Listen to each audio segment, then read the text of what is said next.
Alright, last video for Unit 2, and this is all about the consumer of fashion. So, who is buying?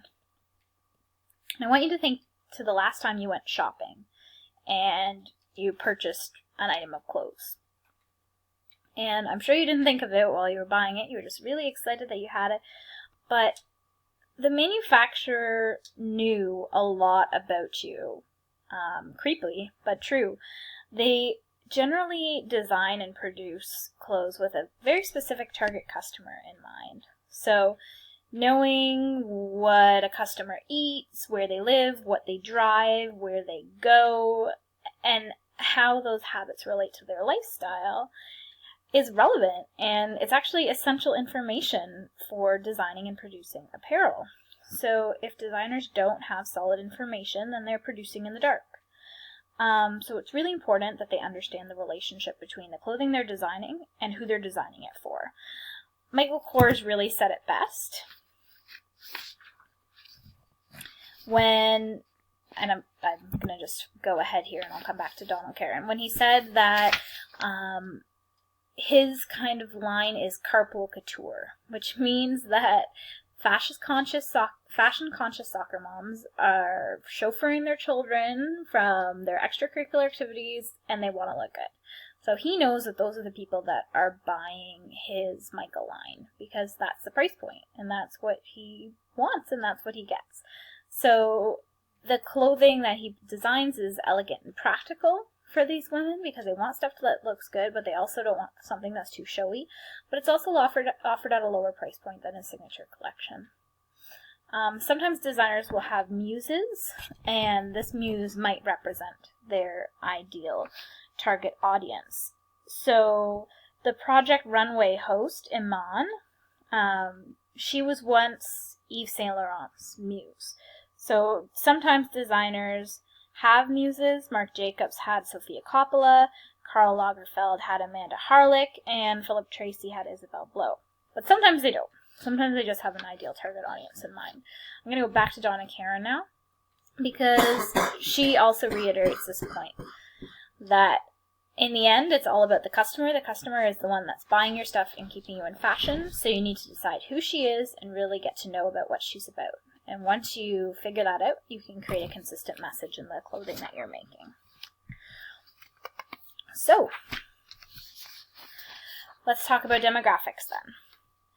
This course is a social science course, and this is where we start to get extra social sciencey.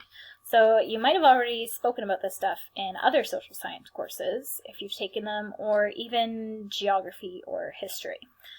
So we're going to talk about demographics.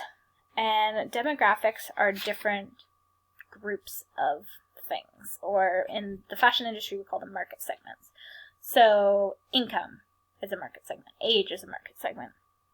And by separating consumers into segments, retailers and designers are able to make more reliable and economical decisions about what to offer their customer. So demographics play a part, and then after we talk about demographics, we're going to talk about psychographics. And these two things are used by professionals to gather and analyze customer data to assist them when making decisions. So demographics is about the population. So if you've had to conduct an interview or a survey for school, you've probably collected demographic data. It's the oldest and most effective way of determining market segmentation, so who is where.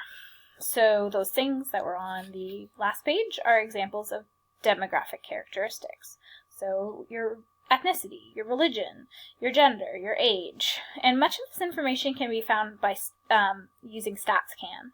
So market researchers definitely use Statistics Canada and things like census data to determine who is where and what age group and all that good stuff about them.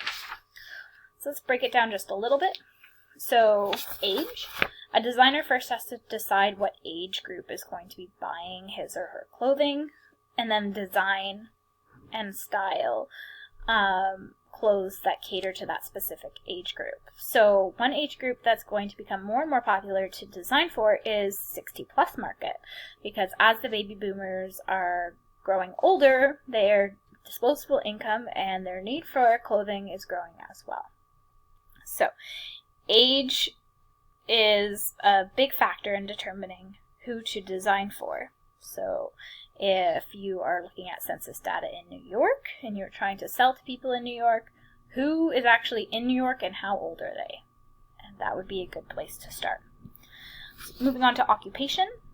Now that women are working more outside the home and their clothing is important to being a professional, this has increased the women's wear market. But one of the things that counteracts that are things like Dress Down Friday. So if women are able to wear jeans or business casual on Fridays, then they are not in the need for as many suits or blouses. So this has influenced the production of business casual clothing. We need business casual clothing.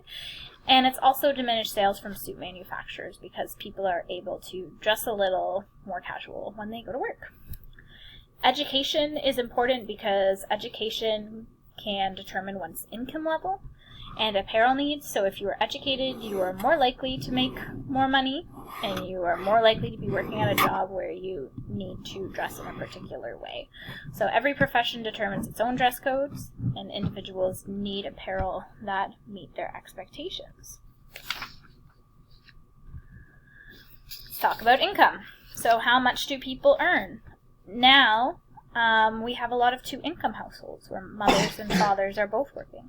And this means that people have more discretionary income. And that's income that they can use to purchase things that they want, not just need. This also means that categories like ready-to-wear is more attainable for more people. So price point and quality are both related to individual income. So how much does the item cost and what quality is it from its construction? Both play into income. So if you have higher income for your target audience, you can have higher price point and you can use more quality finishes when designing that garment. Geographic location. Pretty simply, where you live determines what you need. Since we are in Canada, we need warmer clothes, so that means the market for sweaters and hats and boots is higher than in Bermuda. So the opposite is warm place, you can wear cooler clothes. So the market for dresses and skirts and crop tops and bikinis and swimwear is higher. So geographic location plays a part. And also population. So population is important because how is the population distributed? This also ties into age. But, for example, infant wear would be concerned about the birth rate in an area. So if the birth rate in Ottawa is low, then this might not be the place to be designing your preemie baby line. Also, children's clothing manufacturers, same deal. If there are a ton of children, then there is more likeliness that people will be buying your clothing. So that's just a smattering about demographics. Let's talk about the family lifestyle. So the family lifestyle cycle factors in to all of this. And one of the things that we need to think of is, do people have children? And when they have children, what are they spending their money on? So let's start with people who are single or couples that have no children. So their clothing needs, they don't need a ton of clothes for a ton of people because they have few family responsibilities. However, since they don't have children, clothing might be a higher priority for them. They also might be driven by their social life, and their careers.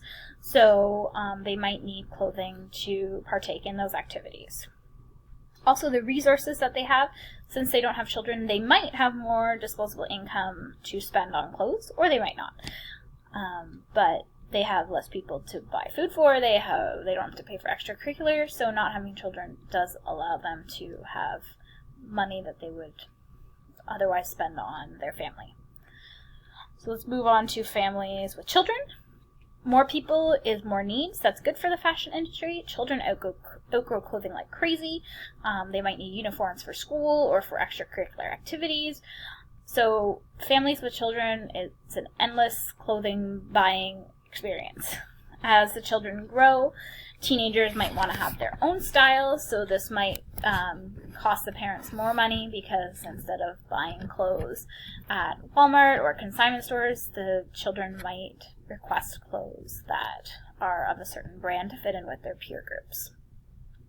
If parents do have money, they might spend their money on their children over themselves. So this is where we see parents neglecting to buy higher priced items for themselves. This, of course, is not the case for everyone, but if money is tight, parents are going to prioritize their children over themselves likely. Lastly, what happens when the children leave? So when the children leave, there's more money to go around. And women these days generally remain working until retirement. So this means that there's dual income in the home for longer. High income level also means that they have more money to do stuff, which is important because that means that they might be going south on trips. So they might require like leisure wear. They might play tennis or golf and require active wear. So these kinds of activities need certain clothing.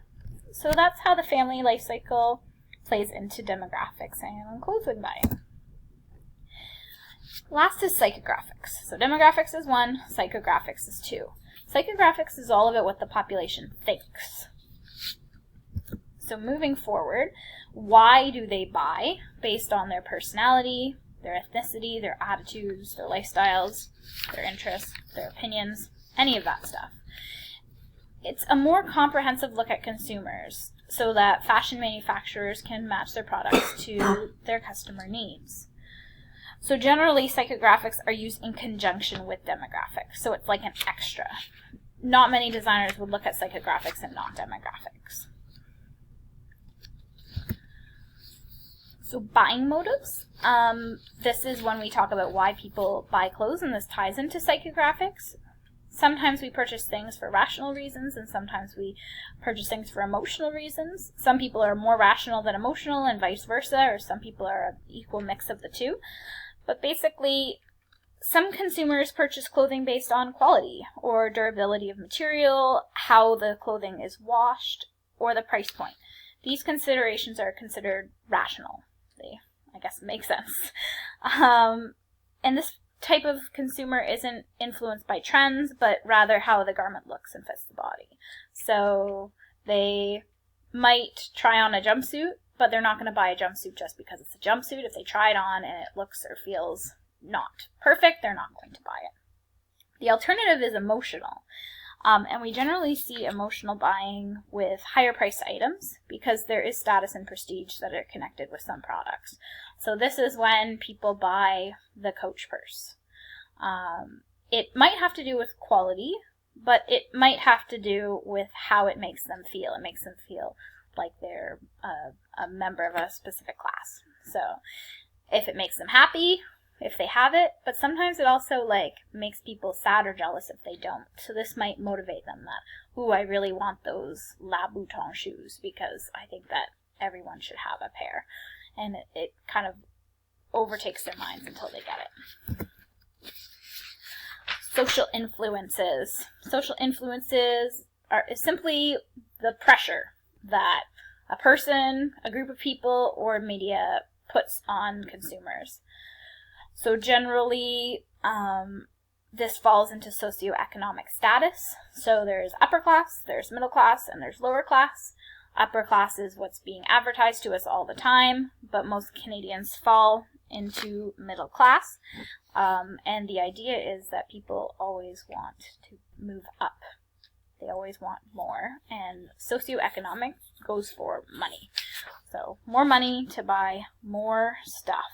And a lot of designers satisfy the middle class by making lines that are mass market produced, such as Donna Karan produces DKNY, and Perry Ellis has a second line. Isaac Mizrahi does the same thing with a second label, and this allows the group to hit a bunch of different markets.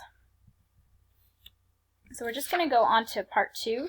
There's not a lot here, but it's really important for our activity, so it will be a short video, but please watch it.